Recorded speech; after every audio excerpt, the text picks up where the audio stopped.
Hi, my name is Tasha, and I'm a former high school biology teacher. Today, I'm going to walk you through some of the Praxis exam problems for the middle school sciences curriculum, the Praxis exam 5146. Okay, let's get started. Okay, so question 1. Which of Earth's layer is located at the very center of the Earth? So we have the crust, that's a very outer layer, which I'm pointing to there. The outer core, which is actually located just outside of the inner core, which is our very center part of the Earth. And then the mantle, and that's the largest layer of the Earth. So if you're looking at that, that inner core is actually a solid metal ball, basically that spins faster than the rest of the Earth's core. So our answer is going to be C, inner core.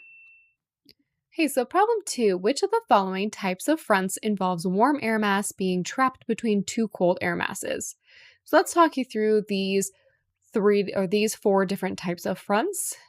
So we start with the cold front. That's going to be a cold air mass that's moving toward a warm air mass. So they talk about that. It's typically designated with blue arrows or blue triangles. See, a warm front is going to be warm air moving in the direction of a cold air front. And that's going to be with kind of red bubbles is what it looks like. An occluded front, there's 2 different kinds of types, but it's basically a trapped air mass. And a stationary front is where you have air masses that aren't moving and you're going to get a lot of rain in those situations. So our answer is going to be B, the occluded front. Right, last problem. So problem 3, which of the following is the first layer of the atmosphere that extends from the Earth's surface? So here I have a drawing of the actual Earth's surface.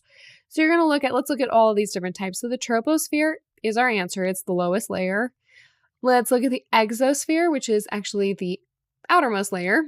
The mesosphere, which means middle, is kind of in the middle. And the stratosphere is right after the troposphere. So our answer is going to be the troposphere, which is where we live. The answer is A. I hope this was helpful. If you're looking for more ways to study, head over to study.com to check out our other videos and for more Praxis exam prep. As a study.com member, you get access to hundreds of practice problems like the ones I just walked you through, as well as some targeted instruction for topics you still might be struggling with, along with some test-taking strategies to help you maximize your score on test day. Finally, we want to hear from you. Please like and subscribe if today's video was helpful. Also, in the comments down below, please let us know if there's other topics that you'd like us to talk about. Good luck and happy studying!